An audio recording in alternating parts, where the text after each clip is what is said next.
Welcome to this new episode of Becoming Breathwork, the podcast. Today we're going to talk about breath as alchemical force, breath as mandala, breath as a pattern of life. So very interesting stuff coming up. Are we going back to the like life purpose every time we started something Yeah, and it was like, maybe and today. actually, Yes, yeah. maybe today is the day when we talk about the meaning of life. I'm sure, I'm sure we will come close to finding out what it is. Mm-hmm. Mm. How are you doing? What's in your mind today? Breath been such like for real in my personal exploration, and also because we are like in constant communication with you, and there's a Mm. lot of conversations, and then somehow breath is coming and showing up in all kinds of different conversations that I have with people who have no idea that we're doing this. Yeah. And there's such a multi-layered experience, Mm. which also kind of goes very close together with this breath as mandala Mm. and the fractals of perception and Mm. fractals of breath. So I'm very excited about this Mm. conversation. Yeah. Where should we start from? My suggestion is the alchemy, because now I already mentioned alchemical Mm-hmm. force, which sounds cool, right? It sounds super cool. So we're talking about breath in this context of alchemy, an Mm-hmm. alchemical force. So what is alchemy? Can you I can. define?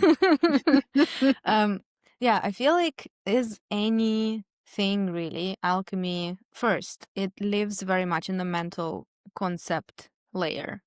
Hmm. Like, yes, alchemy is cool and great, and yes, it's transmutation of things from one state to another state, but like the actual underlying foundational energetics and physiology of this is for me where like in the sweat and blood and dirt of actual human person, where like the bones and the organs and everything, this is where to me it begins.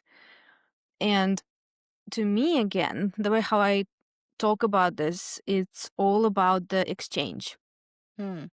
The exchange and having an actual lived and felt experience in the self of being woven into the fabric of life, which is again the phrasing fabric of life is very mental and very conceptual for most Yeah. people, which is again totally understandable. This is like the world that we live in.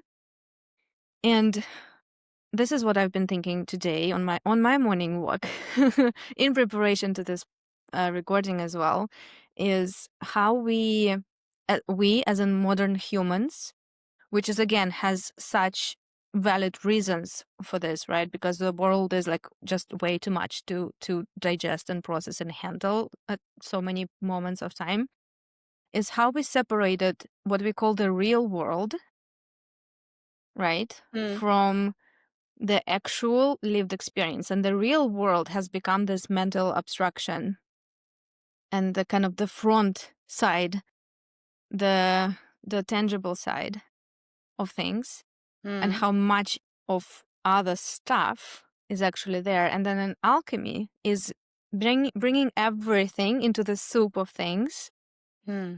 and the exchange. And it starts for me in a very, very simple way, with breath, even breathing in exchange. Can I notice and feel and have an actual felt lived experience of me breathing in exchange with my direct environment, the trees and the clouds, and we can kind of go out and out and out, or we can go in and in and in and start at the cellular respiration level, right? There's always an exchange happening. And then this attunement through fractals of exchange, just that already creates like for me such the strong foundation Hmm. of me just being much more stable in who I am and what I am and how I am in the world. Yes. Oh, there was a lot of stuff there. I need to ask one more. Like you said that there Yes, is a difference between the real world and the lived experience. we made it so. We made it so. But can you can you elaborate on that? Like, What we what is call, the yeah, but this is like one of my favorite topics, yeah. so we might be here a while. So, uh, the real world, what we call the real world, has become a very linear, literal structure when everything is just like very clear, very like physical, linear, literal way of perceiving things. Mm, Like this pen is a real world pen because I mm, can touch it, I can feel it, and it's a very clear, like it has a color and it has a structure, and everything is quite linear about it. Like two people cannot disagree probably much. Like, of course we can, but not mm. that much. And this is the real world. So you're talking about the physical world in many ways, and also kind of like Yes, the and mental. psychological that we are. Psychological is a little bit like also different to me. It adds Okay, another okay, layer. okay. But Let's keep it simple. yeah, and psychological also, I would say it also kind of is a part of the quote unquote the real world Mm, that has become a very linear, literal. I call it a mental abstraction, right? Like kind of a mental hologram, and we live life through this mental hologram of perception. It gets abstracted from an actual felt and lived experience mm, because it's too much. Like, if you would feel everything that is going on, it would be like totally, completely overwhelming, right? Again, with very, very good reasons. And then, and what I've been told my whole life, like you need to be you need to come back to the real world. You need to come back to the real world. Like mm, hold your horses, like you live in your own fairy tale. And now I understand, like, yep, yep, I do. mm, Because to me, the real world is so much more than this like physical and mental abstraction of things. mm, And then alchemy cannot happen for me just from standing in that place of linear and literal perception. mm. Yeah. And again, like if we speak about breath and breath work, Mm, a lot of the times is it originates from the same literal place. mm, Like you breathe like this, you hyperventilate, you will feel whatever, I don't know, tingling, and you get dizzy, and this means that life is flowing through your body, which mm, it doesn't, but mm, and then it becomes like very linear and very categorical as well. mm. And to me, like true alchemy of body being woven into this web of agreements and living life from that place, it cannot happen from this literal mental or pure physical place. Yeah. Yeah. I I I I understand, and I agree. Let me just bring something into here, and then you in here, and then you can say if it meets or what's kind of like your opinion on that. Because on my morning walk, I was thinking about the threshold, Yeah. and to me, the alchemical process happens on a threshold. And I will Mm-hmm. give a very like let's talk about the nervous system now. I think this is a quite practical example. I was thinking about permeable bodies and permeable sensitive nervous systems that tend to receive a lot of information, tend to receive a lot of stimuli that Mm-hmm. often we do interpret as threatening, so stressful. Yes. We tend to kind of like suck in a lot of stress or too much stuff into us. And to me, a very practical thing to do has been to open up and not to kind of close myself, not to close the threshold, but rather to open up to the, let's say, good stuff as well, so Mm-hmm. that it's not like a hard boundary. Because quite often and I talk about us as we, because I know that you you have a very similar Mm-hmm. constitution. So we tend to close up and kind of make this hard boundary of, oh, now I need to rest, and now I need to close my eyes, and now I need to do yoga nidra for hours per day so that I can tolerate life. Um, so how, rather than closing the threshold, we could use that as an opening to the alchemical process, meaning that the magic happens in the moment. We're opening up and we are receptive um, to life. Because quite often we have this negativity bias in so many layers. We tend to interpret and the stimuli as something that are uh, like stressful for us, Mm-hmm. that are straining. And how could we open up to that, be receptive to life, so that we can actually be in this healthy relationship and healthy exchange with the world? This increases resources, and I know it's also when I say it aloud, it sounds very linear. You just open up, and then the healthy exchange happens, and then you're not stressed anymore. But as a principle, this is opening up, and the receptivity of the system that is always there when we are talking about this kind of permeable, sensitive nervous system and bodies that both of us work with mostly, I would Mm-hmm. say. Mm-hmm. It sounds kind of a simple. Sounds like when I put it Does into it? words. Oh, I mean, uh, well, I mean, what's might sound simple is the like closing up versus opening up. Mm. It's never like that you just do it like it's a magical 180 turn in perception, but it in some way it is. But is it though?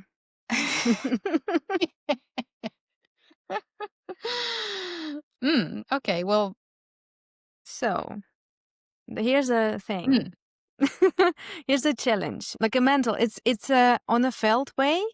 I think you and everybody who's listening, kind of tuning in into this, it's like immediate recognition.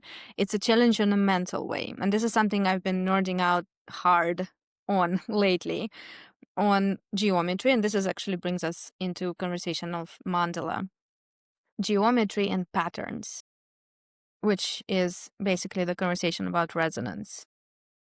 And resonance is like is such a buzzword currently, right? And like everybody's saying this. And again, do we even understand any of this? mm, And so when, and this is like with breath, something that I've been exploring in myself as well. And this is like the trippiest thing ever to experience, but also the most obvious thing in a way.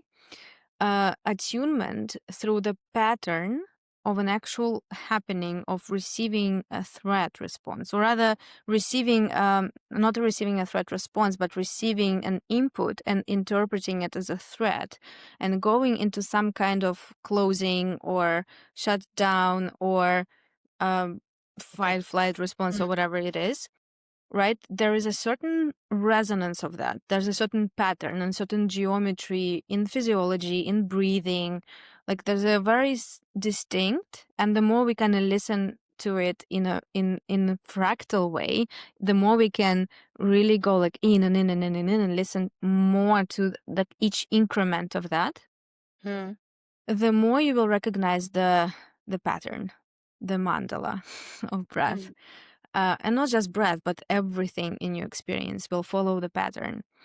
And the opening in this sense, right? Like if we speak about like this is the closing and this is the opening, is it on the opposite side of the spectrum? mm. I don't think so. No, To me neither. me, yeah, exactly. And so to me, it's more about the fractals of perception. And then you can go in and in and in, and the opening will have the same exact pattern, but over different frequency Yes. than the closing. And so in this way, when you can follow this line, a thread, Mm, which breath is a thread, and this is my nerding out and my tripping out on breath. If you follow the thread of the breath and you follow with a certain resonance, and then you can kind of sometimes I call it portal jumping. You can go and explore different frequencies of the same resonance of the same pattern. mm, And then in this way, then like going from closing or to opening or the other way around, or from state of collapse to the state of connection, it's not on the opposite side of the spectrum, but it's a fractals of perception. Mm, mm. Yeah, I understand what you mean. I mean, the way that you perceive it is interesting. And I think we need to talk about a few concepts on the way. But I mean, this is very trippy. I get into this Yeah. like mode of like, ooh, we're Yeah, just like yeah. floating in these frequencies Yeah. again, where everything is possible. But it's like here we come to some of those statements that we tend to make, like breath is like unlimited. There is unlimited potential in breath. Like, what does that even mean?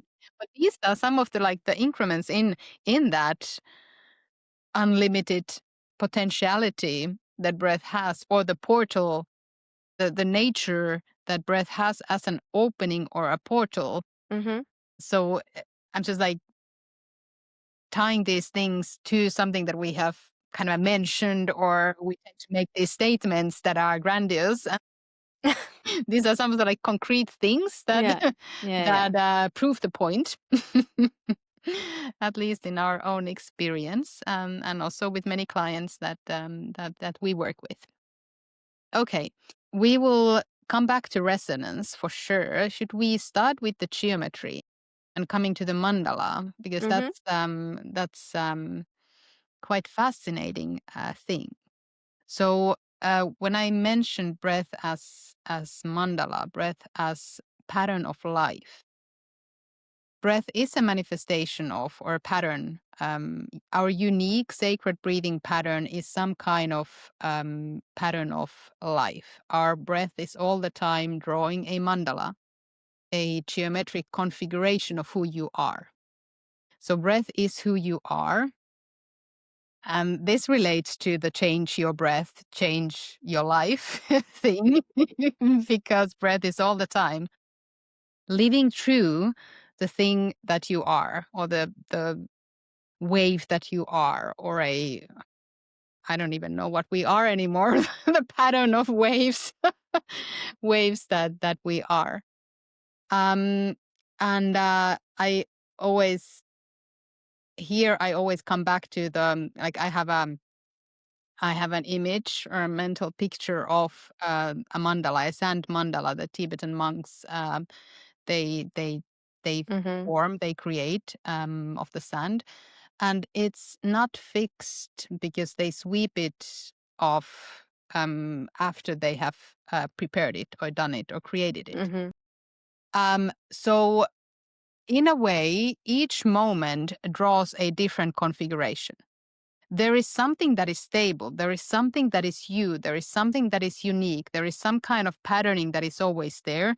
But every moment draws a little bit different configuration of that.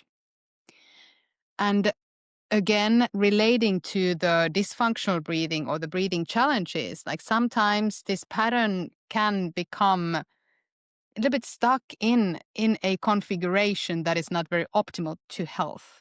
This is a very like philosophical way of talking about dysfunctional breathing or stress. And to me, one of the most beautiful practices is to, or has been, to find back to the pattern of life, or that kind of healthy flexibility that my breath can manifest and exhibit each moment.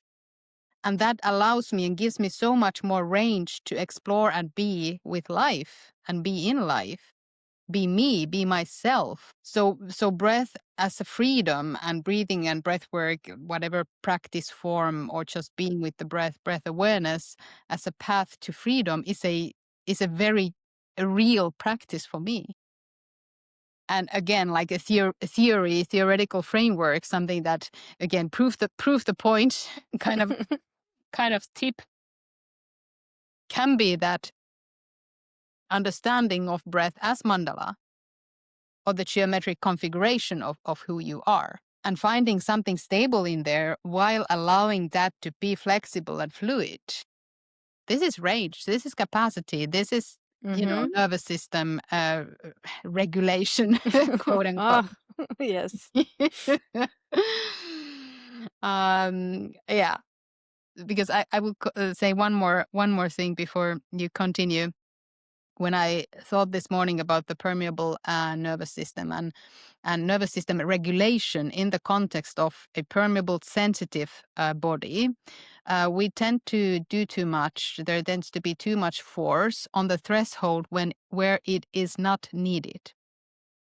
And in alchemical process, force is very rarely needed. It's a very tender thing. And I don't even know what I'm saying, but I'm just like living on that threshold now. Like I And can go any direction. yeah. I can go any direction. And do I really want to affect that direction that much by, for example, changing my breath or going into a fixed breathing pattern? Or can I allow myself to be in awe of that threshold, of that moment of, ooh, everything is possible. Let me exhale, for example. Because that's kind of the lift breathing cycle that we live. We tend to sometimes hold our breath or stay in that moment of kind of this like a startled response where we're like in awe of something, or it can also be that we are a bit like shaken by something. But to come back from that, it's a natural wave that always comes down as well. And at the same time, it's an opening where we can be like, wow, everything is possible. And then letting the life take care of itself, letting the breath take care of itself, letting the regulation, again, air quotes, take care of itself. I mean, that's wizardry, like you, you like to say. And I think in my Finnish Instagram profile, I also, my title is the breathing wizard because I love the word wizard and wizardry. It gives me chill. Okay, but yeah, back to the mandala or whatever you were writing. Do you have Yeah, some? I'm writing so many things. I'm like a little lost in the wording. Yeah. I want to tie it back to the basic principles, and by basic I don't mean it's like easy and but Mm, basic as foundational principles of alchemy, which is what you said: what goes up must come down. mm, This is like this is a universal law. Everything follows this law. mm, And another principle of offering first so that you are able to receive. It's not the alchemy, how it's being facilitated a lot of the times, not always, but a lot of the times is like, I feel this thing, it's wrong somehow. I must get rid of it. So I'm mm. gonna transmute my anger into power. Yeah, This is not alchemy. yeah. And this brings me to conversation I am like, it's an ongoing conversation I am now having with one of my mentors. And he is coming from like decades, like many years of background in biodynamic work and osteopathy and craniosacral. And we have a conversation of around the tide of breath of life. And then I am translating it, like as we have this conversation of the tide of breath of life, the life force, I am also translating it into breath work, Mm, mm, brackets. And how the big difference, like in all of life experience and with breath specifically, because breath is a fractal of life, mm, right? How easy it is for humans, and exactly what you said just now as well, is like this threshold and a switch from, is it me following the tide of creative forces of life? Or is it me going into this, oh, like I'm gonna push it a little bit, I'm gonna steer it into certain direction because I want to have this certain outcome. mm, I must, whatever it is, like I don't know why the example like of release the anger, transmute it into your power. Like this is like an ongoing thing, right? Everybody's doing it, mm, but that is not relational alchemy. mm, mm, This is me deciding by my will and my very limited understanding of how things are with this mental abstraction, right? Again, back to this experience of being mentally abstracted into, like, away from the felt experience into pure mental, mm, and then having a certain experience, forcing it on the body, having a very intense experience with the body, with whatever it is, hyperventilation and screaming and punching stuff, Mm, releasing quote unquote something, mm, that is not alchemy for me. mm. For No. me, the true alchemy, exactly, it happens exactly what you said also on the threshold, where I am able to relate to the tide and I am able still to follow it, because the tide, the creative force of life, as an actual, again, actual, very palpable, very tangible force. Mm, Maybe force is not the best word, but it is a mm, force, right? It is a mm, force because mm, it creates, it's a generative force that creates, that it's yeah, it is at the core of all that is. Very palpable, very tangible thing. The more you cultivate the awareness of it and relationship with it and your responsiveness and receptivity to it. mm. Yeah. And when you are able to be in relationship with the tide, this is where your breath, and again, your breath from the cellular respiration to respiratory breathing to breath of life, where Mm. your breath becomes a fractal of life. And this is like the most magical, like again, trippy, right? Like the word would be trippy. Very This is trippy. the wizardry of things. This is where life experience, like a physical experience of life in a physical human body that is a very limited in many ways because it is permeable, right? We have all these pains and you need to take care of it. You need to hydrate, you need to sleep, and you need to eat good food to feel okay Mm. in this, like, right? There's so many freaking limitations in this human body. And the more you are able and the more we cultivate this ability to be in relationship with the tide without pushing it and steering it into certain direction because we decided so, the more life in this physical limited body becomes effortless, effective, efficient. Not from the point that life becomes easy, No, no. because it never is and it never will, Mm. but from the point of me being in a relationship with it. Yeah. Yes. I feel like this is is everybody's getting this, because this is like this is going to unlock everything. Unlock the true potential. Yeah. Maybe even the meaning and purpose of life. Yes, exactly. Just maybe. Well, actually, now I have some words about the meaning of life, like the Sanskrit word dharma. Mm-hmm. There is a lot of workshops around how to find your dharma. And dharma is never Mm. something that you find. No. It is something that you unlock, let it unfold.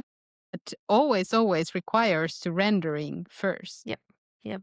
And to me, surrendering, like, I mean, the most, maybe like the biggest experiences of surrender can be very, dramatic, but surrendering can also be like a slide into softening into life. And I have, well, an example that I used to do, or well, I do sing a lot, but I used to chant Mm. mantras a lot. Mantra is also, by the way, a very interesting topic here. Relates also to mandalas, sacred Yeah. geometry, configuration, and all that. But through my breath, through my exhalation, through my voice, through that resonance, sliding, surrendering into a very different relationship with life.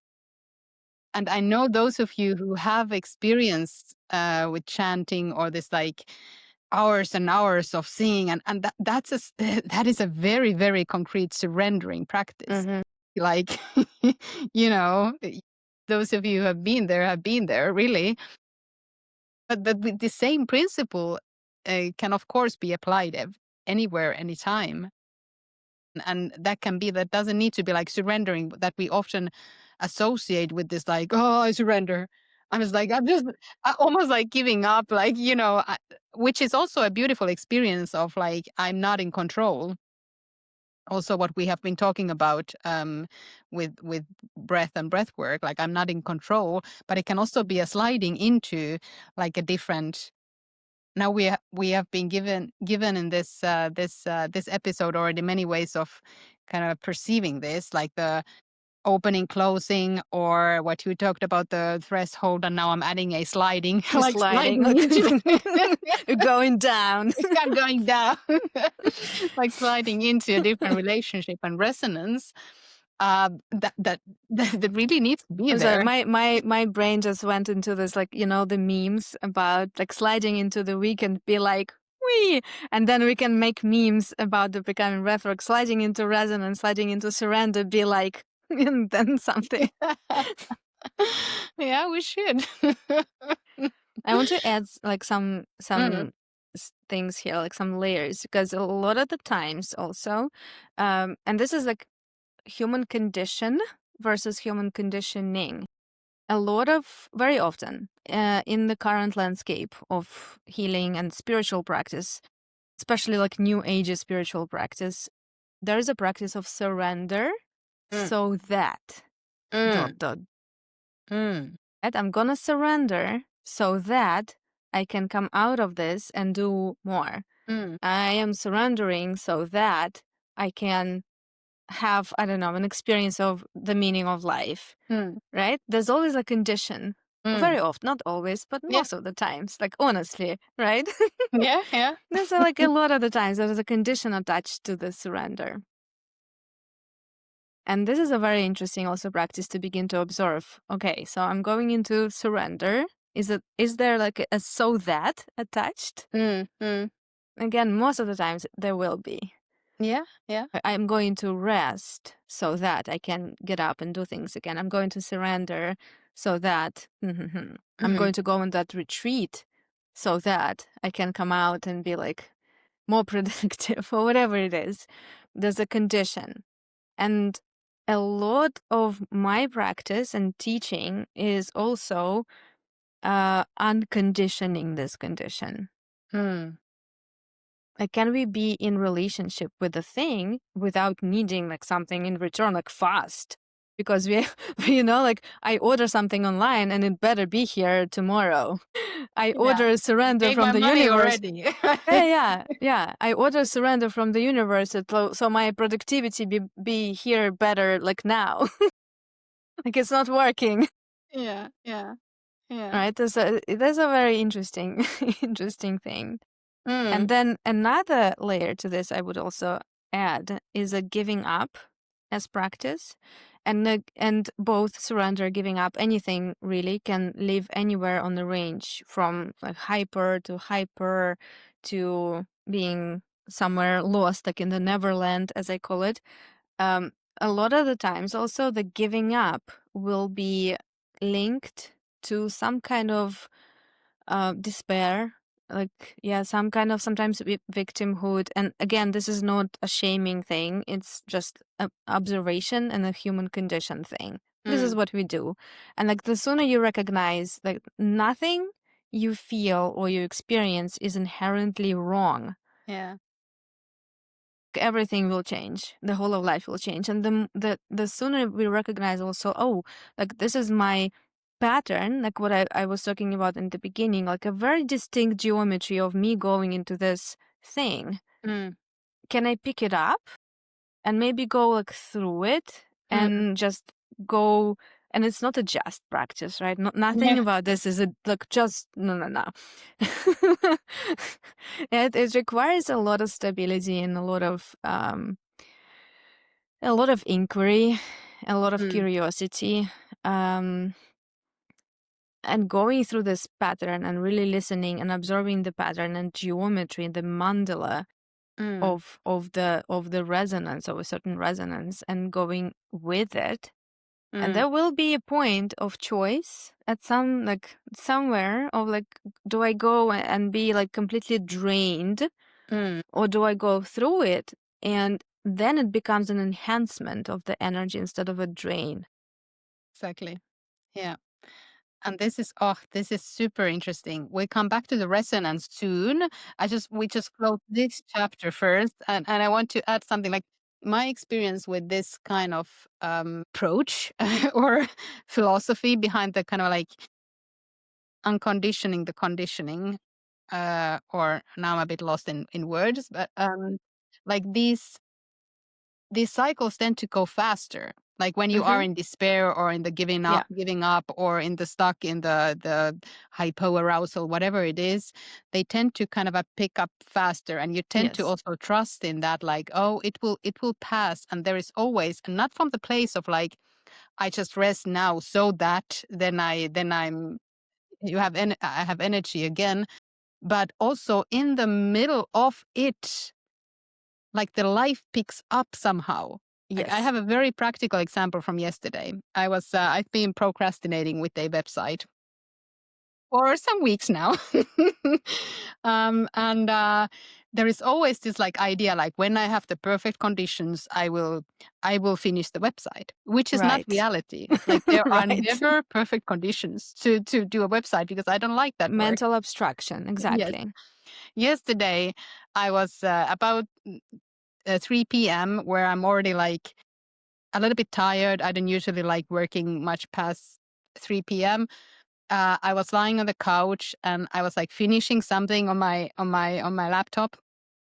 And then I was like in this moment of, okay, I'm giving up. I'm surrender, like sliding to the sliding to my to my free time, going out, going to the sea, swim a little bit. I Mm-hmm. was like, I just opened the website, and from this like very non-optimal place, I started to do it just to kind of like, because it picked up like, okay, now, like there is never the perfect timing. I actually can live, like I can surf this momentum and start it and do something with it. Not from the place of like, okay, now I have time and place and it's on my calendar and I have planned it all, but from the place of like, fuck it, I'm just doing it because it felt like it's naturally happening. And then I got so much more done than than in all my mental abstraction of planning and doing the website. Exactly. And this is so, it's funny and I laugh at it, but this Mm-hmm. is this is life, and this is kind Yeah. of like the what I mean when I say that the cycles tend to go faster, because then you realize also in the middle of it, like I actually I have it in me, and not from the place of like I'm just using the last bits of my strength to finish something, but that there is like this endless, like there's the resourcing that kind of or it even feels like a charging, like my system is charging itself all Yeah. the time. Yeah. Yeah. Yeah. Absolutely. And I'm just Yes. like surfing the momentum. It's not all the time. Like maybe my cycle is 1 hour, and I need to the recharging needs to happen after that. But anyways, um, yeah, I will finish. I'm like, yeah, if you're listening and not watching on this YouTube, like a full body movement, I'm like, yes, exactly. Because this is also reminds me, like I've been thinking about it as well, over an expectation Mm, of a full body yes. yeah, And if it's not a full body yes, I'm not gonna do it. yeah, yeah, And then I'm like, good luck with that. Like, how long are you going to wait for that? Because it does not exist, mm, mm, right? yeah, I think what people would call a full body yes is a kind of a more of a trust, a mm, felt trust that is available to the knowing, but there never will be a full body yes. no, And then there's this again a mental abstraction of expectation of something, mm, and it never comes. And then we make it wrong, and then we try to heal it, but it wasn't broken or unhealed to begin with, yeah, yeah, right? And then we make it worse mm, by mm, poking at it. mm, Yeah, and then again, for me, it's like always, always, can we go back to neutral place of really standing fully as a full, authentic, mature adult, mm, which is not available for everybody, right? This is a very tricky place to stand in. Can mm, we go back there, stand in neutral, and be in relationship with the tide from that place? mm, And be in the knowing that nothing in my experience is inherently wrong. Nothing. And from that place, yeah, we can do or not do whatever. yeah, Do the exactly. website or Yeah, decide like I'm not gonna do the website today. yeah, yeah, exactly. But this ties to the, I think, in again, like we tend to live our life from this mental abstraction, and now this conversation has also helped me to understand the real world and the lived experience more, because the lived experience is always cyclic, and Yes. it is it is always in this pattern, and that's the like that's the lived reality for us. But we tend to expect that there is this like, and also many like courses and life coaches and the way of organizing life very often happen from this place where we should have this kind of structure, or we should have this like, and they can be helpful. Like it's super Mm-hmm. helpful, of course, to understand that, yeah, you need to sleep more, or go to Mm-hmm. bed early, don't use the mobile phones in the evening, like these kind of things that might require a little bit of like, okay, I'm not just living my life from this like, but it's not even that. Like we all have that kind of intuition in us, and the intelligence in us, like what is good for us and what is not good for us. Sometimes we need to relearn it. But now we're like tapping into another, um, let's call it a deeper layer of the of like what it is to be a human human being, and live from that. Yeah, in that place and from that And place. exactly. And to bring it back to the conversation of alchemy, I was like, what are we talking about? Even like this is such a big like life philosophy conversation. Like what are Mm, we talking about? To bring it back to the alchemy mm, of things.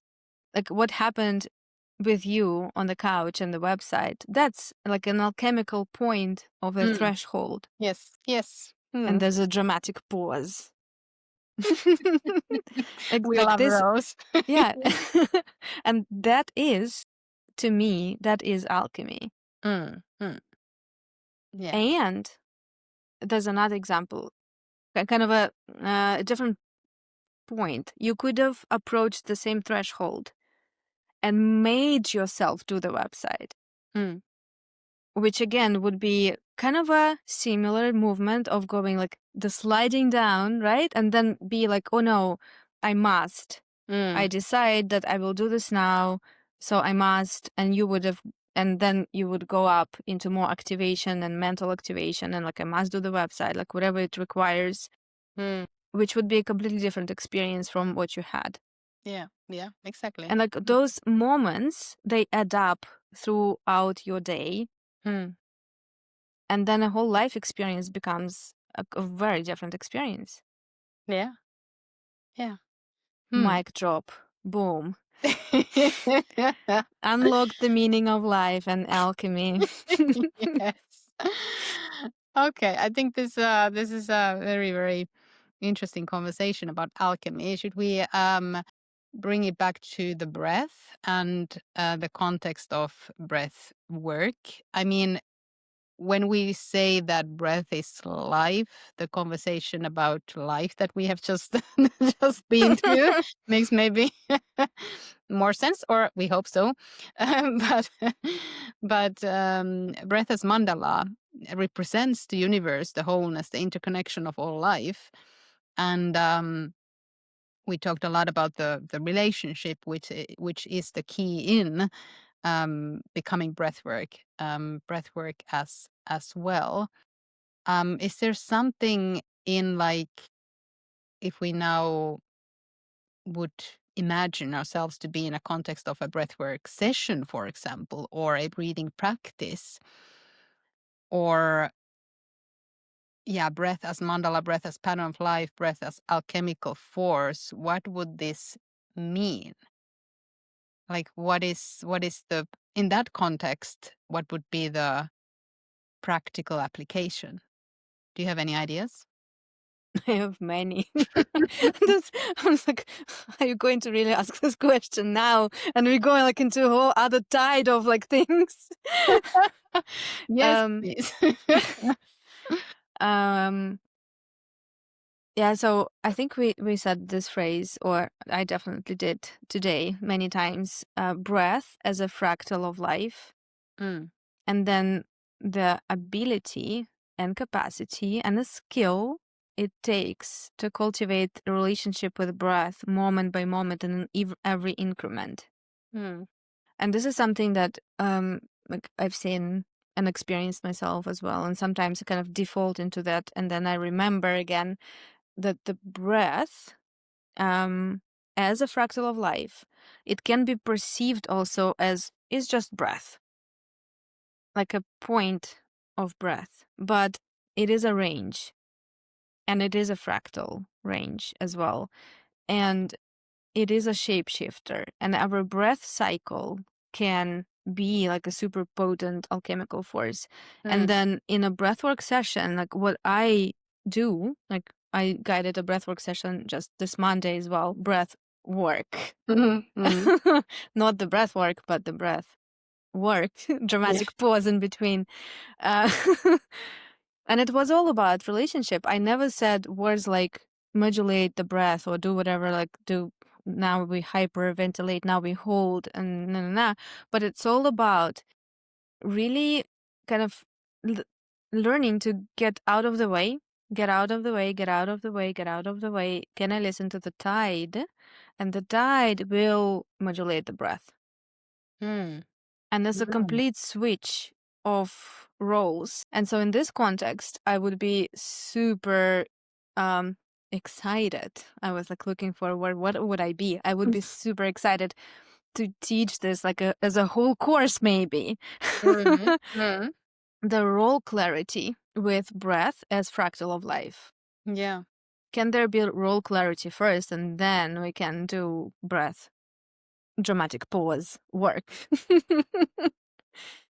Yeah. And I often say, because I guide breathwork sessions, I could also use the dramatic pause there, breath work sessions, where I usually say something like this, like listen to how the breath wants to breathe you. And this is a very unclear instruction for many. Like, what does that mean? Because we try to understand it from the concept of like we have some experiences, or we have learned something, or we have listened to a podcast, and then we try to understand that sentence from the place of like our experience. So usually in this kind of unclear situation, um, well, you can relate to that in many ways. You can just trust that it will, it will come, or you're doing it right. There is no wrong, because there is definitely no no wrong thing here. Or maybe spending more time there, like learning more about the breath, and gaining more knowledge, that deep embodied knowledge of your breath. Or then you can change the breath. Like that's usually what many lean towards, just changing the breath and making the breath into a cyclic pattern without pauses after inhalations and exhalations. Quite often, this pattern that is being used in many breathwork sessions. It's not inherently wrong or bad. Don't get me wrong here, because that can really teach a lot about the cyclic nature of breath. By modulating the breath there in that situation, we would kind of like tap into the pattern of life, the cycle of life, through modulating the breath until the breath starts to breathe itself. Because this is quite often what happens. After a moment, the breath starts to breathe itself.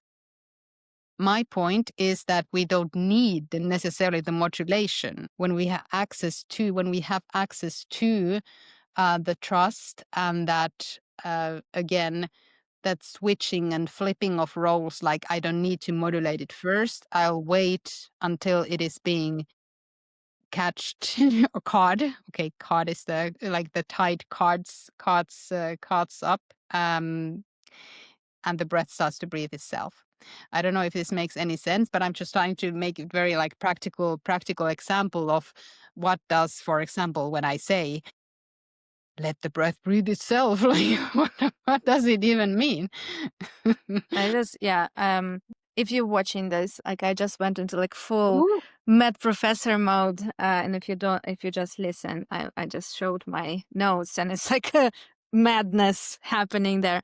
So I think I have a very relatively tangible way of speaking about this as well. So let's say Oh, let's take anger. I don't know why. Lately, it's been like a big topic for many of my students. Everybody's going through some cycles of anger. And it's like, oh, what do I do with this? Like, how do I release it? And you don't. So let's take anger as an example. And a lot of the times, like in breathwork sessions, right? It happens a lot of the times, and a lot of the times, people also guide facilitators, guide participants into some kind of anger feeling, specific breath pattern of a fight, like a nervous system state of fight, a specific expression, body expression of fight slash anger slash whatever, rage, whatever it is. Mm. So with this example, two completely different ways of engaging with this. Mm. Way number one, which is I've experienced only this way. I've never seen people do it the second way, which I'm gonna tell you about right now. I was like, oh, this is so exciting. So this is kind of this is the illustration of everything we've talked about today. Mm. So the option number one, the option behind door number one is to be like, oh, so there's some anger happening with me. So what do I do Mm. to move it? Mm. I'm gonna change my breath into a certain fight-like breath, Mm. right? There will be breath modulation. I'm gonna maybe punch some things, some cushions or whatever. I'm gonna scream possibly and cry possibly, like whatever. Like there will be in a certain expression, and I will be the one who kind of driving force behind it. Mm. Mm. Yeah, so that's door number one. The door number two, which is a completely different, this is again the role clarity with the tide. I don't do anything first. I attune through subtle perception. I attune to the experience of anger in my personal field. Possibly, if I want extra wizardry, in the relational field of the group. Mm. Possibly in the morphic field of anger as a thing, as a phenomenon. Possibly in collective, possibly in archetypal, possibly in my soul field, possibly in cosmic and galactic, right? We can bring again, like we can make it as big or as small as we need to meet the need in the body, right? Let's make it simple enough. Let's take the personal field of my experience of anger. Maybe even like psychological and body field could be also two different experiences, Mm. right? Through attunement and subtle perception of me attuning to the experience of anger in my personal field, and then listening to what the field wants to do, how the field wants to move. You see, like those completely different experiences. Yes. The Yeah. door number two, the second option, offers a very natural way of completion. The door number one offers possibly, not even always, a temporary relief Mm. because there's been some cathartic experience. It feels kind of good, and for me, it never felt good, by the way. So Mm. if you're listening, you're like, never felt good to scream Mm. Mm. uncontrollably and cry uncontrollably. Like, I'm there with you, never felt good for me. Mm. But through attunement first, Mm. through listening first to the experience of anger in my personal field, there will be it's inevitable. The field will be speaking to you, and there will be this relational soup of alchemy. Mm. Here we come back to the alchemy topic. And it will move and it will do the thing. And this is again, the conversation about, am I the one who's forcing and pushing the tide, or am I the one who is following the tide? Yeah. So Yeah, exactly. And I think that this principle can be applied in any kind of breathing practice or breathwork yeah, space. So yeah. if you who listens or watches not very like you don't know so much about the cathartic breathwork scene, this is also the way that at least I personally love to teach pranayama or any kind of also soft breathing practices, because the attunement is always, it's a foundation. um it is it is that enables alchemy, and without it, if we if we just do or just modulate. We can learn a lot, we can change state, we can, we can get results. Can we? Well, at least short term, or change in how we feel, which for many is a big thing. Mm-hmm. But really change something when we talk about the life context, and not even change, just like, because then now I give this impression of like we need to develop, or we need to Mm. change, or we need to, process and work through our stuff. Not necessarily, or I don't approach it from this way. But attunement is always, it is so essential, and it is also what makes becoming breathwork something that is very, very firmly grounded in what